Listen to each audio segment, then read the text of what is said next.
Locked and loaded. Welcome to Bullet Point. That's right. I'm EP. And I'm JM. Every week, we aim to bring you the best of competitive shooting.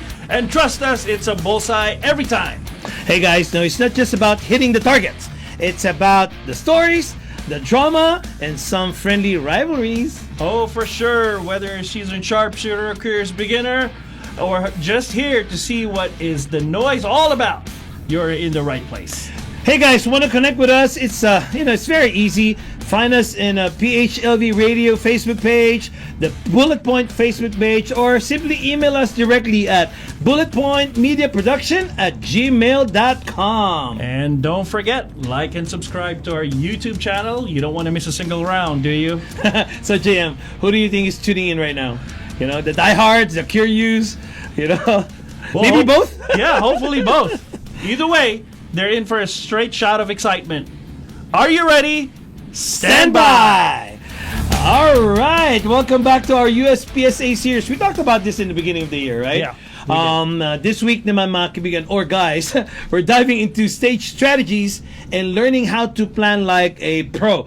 Breaking down a stage efficiently, this can actually make all the difference in your performance. So, guys, get ready. Grab your gear. Let's get started. Yes. Before we jump in, remember every stage is unique. Yeah, that's right. Okay, Yeah. So each principles we're going to discuss, and everything is adaptable. Just remember that. Just take the time to evaluate each setup, and of course, JM, make it work for you. Yes. Because maybe it works for you, maybe it's not going to work for me. Right. So let's get into it, right? So Right. let's start to understand the stage briefing. First things first, right? There's what you call stage briefing. This is actually your roadmap on how you're going to be targeting the stage or running the stage. Yep. It will tell you the stage round count, the shooting position, and any mandatory procedure like changing of magazines, right? Or Yep. from right to left, Right. And take a moment when they start talking about stage briefing, you want to make sure you take a moment to study it thoroughly because your strategy starts there. I Right. remember the first time, JM, it was just hard for me to understand what's that right and left thing, right? Right. No, I same thing. I got lost, and I always kind of tend to copy the person in front of In front of you, right? Right. Just right, do exactly right. what. Yeah. Now, folks, you have to pay attention to the fault lines. That's one of the things that Yes. that you have to really hone in your sights on. Shooting areas and the no-shoot targets. Knowing these details can save you a lot of time. Penalties. I got many of those in the beginning. Also, guys, don't forget to note any stage-specific rules, Yeah. right? Some stages might require specific shooting sequences or mandatory reloads, the one that we were talking about a Yep. while ago. Yep. And missing these small details can actually result in penalties. So you have to look at it very thoroughly. Right. As I mentioned earlier, pay attention to the shooters. Pay attention to the body languages. Yes. Where their foot movements would be. It's okay to copy them and actually ask them for some insights and what they're thought of how they're going to break down the This stage. is a gentleman's game. Yeah, it is. I'm sure that the person ahead of you, they're going to be telling you how they're going to be shooting it because you're a beginner, right? Yeah. So just take a moment to observe those shooters. Right. So let's talk about efficient stage walkthrough. Now we talked about how the stage is going to be, the rules of that stage. Now we're going to be walking through as what was told about on how to run that stage. Right. So it's time for the walkthrough. And how I do it, Jim, I always visualize. How do you do it when you walk through? It depends, right? Okay. So there's certain rituals that I do Okay. when I walk up the stage, right? I look at to make sure I have a checklist, mental checklist. I look at the WSB. Mental checklist. That's a good one. Yeah, a WSB, round counts, as you mentioned, starting positions, how many targets, how many paper, how many steel. And then obviously if it's a big match, whether it's level 2 or level 3, where there are ROs, they'll usually describe the stage for you. Yep. And then you'll be given a time frame for the walkthrough. That's right. Usually 4 minutes, 5 minutes. It's usually Depends. a couple minutes. Couple minutes, Yeah. right? Yeah. So, just ladies and gentlemen, just start by identifying. For me, I look at those cluster targets. Where you can efficiently engage multiple targets from one position. Yep. I always envision that, Yeah. and I You bunch them up. exactly. Right? Where will I? That's just how it is. Yeah. And you start marking this key spots in Yeah. your mind. I sometimes I look at the floor where my foot should be staying at. Right, right. That's how I do it. Right. One of the things too that to notate is to minimize your transition. You want to connect. It's like connecting the dots. Correct. I like that. So the smoother you are, the better. The less time it's gonna give you. Okay. And because always remember, ladies and gentlemen, this speed and accuracy. Right. That's the reason why you would want to make sure that every stage plan, you put your speed and accuracy, how you would want to shoot it faster, right. But accurately as well. That's right. And I think reloads. How about reloads? Reloads, you got to plan your reload. Now you have to think of how many targets, right? Yeah. And especially the division you're in, right? Yeah, Production or single stack production, would have a lot more reloads. Open, not much. PCC. I don't know what reload is on PCC. I remember. I don't know that vocabulary. Yeah, I remember. Our good friend. I think we mentioned this one the last time, Brenton, right? Right. Oh, Enrique, look at this one. I got 61. You got the long stick. Yeah, the long stick, right? But yeah, you have to plan your reload. Where you're going to reload is a crucial factor, so you don't waste time. Exactly. That's the whole goal there, right? Yeah. And then as you walk through, ladies and gentlemen, when you go out there, rehearse your plan physically. Take small steps and simulate your movement. Yeah. Ensuring that they feel natural and efficient. Right. And of course, some of us already, we have this muscle memory. This will definitely pay off during that run. Right. That's why you have to keep on doing it. And I was watching Today USA. Yeah. I was just watching how they do their stage plan. And just before they start, they close their eyes and just trying to simulate, imagine, visualize how they're going to be running the run. Right. Right. Now, given that everybody has a stage plan, right, as EPS as mentioned, make sure you also have an alternative plan or route. So if something doesn't go as planned, you forgot to shoot the target, or you needed to go back, or the steel didn't fall through, you have to make an immediate plan or what you're going to do next if that your plan A falls through. Exactly.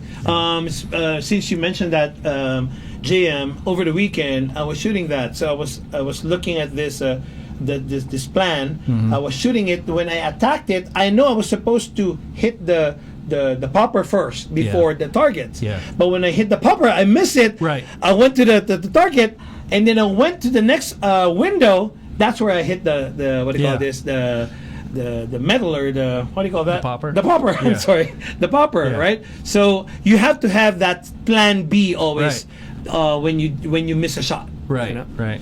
All right. So practical target engagement. We were talking about plan Bs. Maybe we would want to talk about target engagement. You prioritize this target based on the distance, the difficulty, and the position. Yep. Sometimes, I remember our good friend Miko saying, "Hey, when the paper is just right in front of you, don't look at the dot, just hit it." But it's not going to be the same when the paper target is just too far. Right. Correct. Cadence will play a game. Yeah, I think we've covered that. On cadence our is like the music in your mind. Right. Right. So for me, maybe how do you attack it? Maybe depends on the course, right? Sometimes you hit the closest first or the easiest target first and build that cadence. You were saying the rhythm and the confidence before moving to more challenging shots. I don't know how do you do it? One of the first key factors I think for a shooter is you have to know where your zero is on your dot. Okay. Right. When I mean zero is what is the distance of your 50 yards, your 20 yards, your 10 yards, and 5 yards. That's correct. Being able to, like, double tapping on a 30 yard with a no shoot will probably get you a mic or so, mic. unless you know, I mean, if you can hit it that far. That's But it's different than a 3-yard open paper. You know? Yeah, and then I think I learned this from you guys. You know, a penalty can cost you more than a fraction of a second. Yes. So you would want to make sure that that cadence that you were telling me, Mm-hmm. the rhythm, and understanding how you're going to be prioritizing which targets to shoot first. Right. So right. again, that's target engagement. So Yeah. definitely, guys, when you're engaging for difficult targets, as what he was trying to mention, remember, you go back to your basics. Right. Is your 0 on a 20 yards Yes. or you know 15 yards? Right. So you is need it on, to know it, right? Is it on the dot? You Yeah. know, speaking of no shoots, right? Penalty. Penalties will occur if you hit that. You know, that paper that you're not supposed to. So you have to slow down, folks. You have to Yeah. slow down. You know, In fact, that's right. You know, when we shot Tropang Vegas last weekend, there are some targets there that presented with no shoots and open paper. So your cadence will play a role when you attack that paper. Especially when I was in NRG as well, the same thing. 3 papers all at the same, in a cluster, but there's no shoots in between. Yeah. And then I was So the outside is faster, but the inside is You slower. you make sure that you do it slower. You know? Yep. So so if possible, use a target that the target order that minimizes the transition is what we're trying to say. And again, putting that cadence in, grouping targets by proximity, how far it is, Right. how close it is, Right. and alignment can actually shave off valuable time. So which is more aligned to your sight, Yeah. and which is farther and which is closer. Yeah. So- Well, when engaging like difficult or far targets, you have to remember to trust your fundamentals. Yeah. Like trust your basics. You know, like just steady grip, breathe, inhale, exhale, then focus, sight picture. If the red dot's there, then go for it. Actually, I realized that I'd rather stop on a popper and then hit it once versus shooting it very fast and miss And it then and then shoot missing it it again and and then you miss it shooting again, again. right? Right. So I think that's a good example of that, right? Right. So that's the importance of getting those targets in place. That's what you call target engagement. Right, And of right. course, you have to have that confidence too. Right. No, that's 100% true because it's easy to go fast, folks. Yeah. It's so easy to go fast, but if your hits are sloppy Yeah. and it's not there, I remember it's that. going to cost you. I remember that, Jim, when we were doing limited guns. So I could shoot open paper, open targets. Yeah. But when I see a white covering a paper target, Right. Then you pump your brakes. wait first, and the confidence is Yeah. gone. Yeah. So, but I was able to go over that challenge. Yeah. But it will take time. But you just have to make sure that you have that confidence Right. to shoot it. Right. Right, So right. again, let's talk about. Especially that visualization, So once you walk the stage, we were talking about walking through, and you were able to craft that plan already. You start to visualize it step by step. Yeah. And then, as I was saying, sometimes I close my eyes and then mentally run through Right. the entire stage. Imagine every moment on how we're going to be doing it, where to reload. Right. What that Right. kind of stone that you have to step on.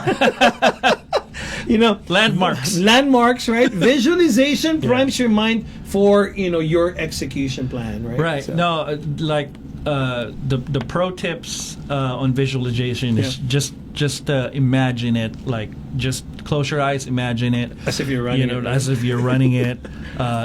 This will play a role of your dry fire if Yeah. you're imagining it, the weight of the gun, and where you're gonna reload. It's a memorization. Our sport is based on memorization. Exactly. JM, I'm a musician too. So sometimes the cadence is like music into my ear. Right. That, and then I put a tone. Yeah. Especially the tone It's of like the you're shot. composing a music. Yeah, right? I do that too. That's what you call a sensory preparation. It actually sharpens your focus. Yeah, it I does. put music Yeah. into my mind. So another benefit, guys, of visualization is stress reduction. Because running through the plan mentally can actually help you stay calm. It makes you bring out that confidence of shooting. Right. Because you already know once you move, you know the target is there. Yeah. That's how you would mentally prepare it. Right. Right. Speaking of mentally preparing for it, obviously when the beep goes off, Yeah. it's like the rodeo, right? When the gate goes and then you're riding a bull, things can go wrong. Yes. So and it will. It will. Right, it will. It's not a matter of what, but it's a win, right? This is where it goes.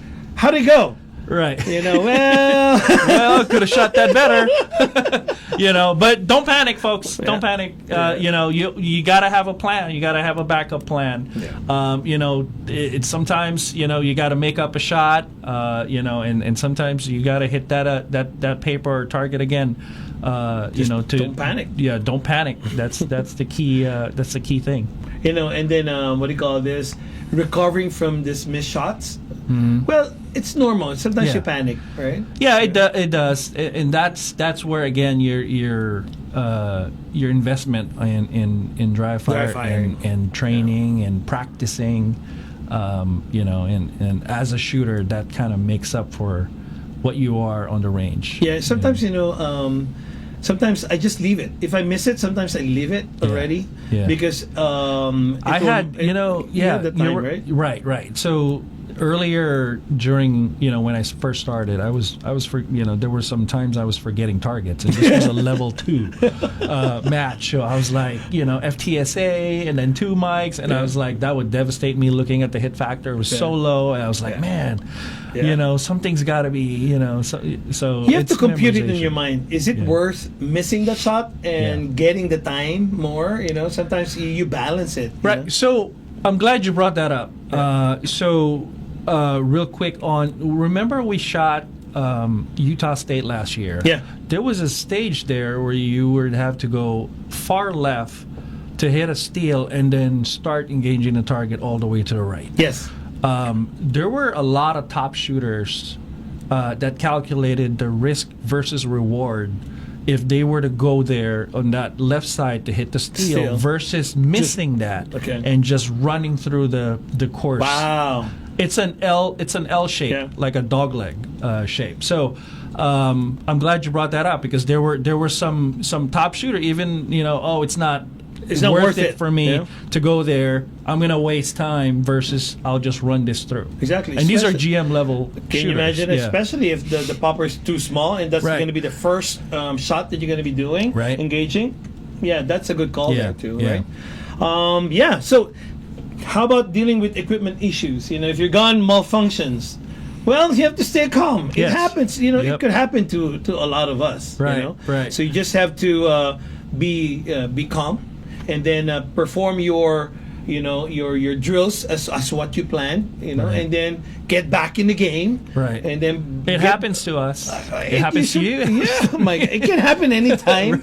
Right. But then again, of course, we don't want that to happen. Right. But it can always happen as well. Correct. It's just that how you get back to a mental composure is the key to it. Right. I like this part where you mentioned earlier this is a gentleman's game. Yeah. Anytime that somebody was struggling on that part where their firearm malfunctions, they're fighting through it, and you can see it, and you can hear it in the background that people encourage the shooter, hey, fight through it, stay with it. So in fact, I experienced that firsthand. I had a malfunction. Yeah. But they said, again, just kidding. Okay, guys, so just in case, deviate from your original plan. But when you do deviate, you adapt with confidence. Trust your training, trust your instinct, and then you try to make the best decision while you're doing it, while you're on the fly. Flexibility is what separates good shooters from the great ones. Right.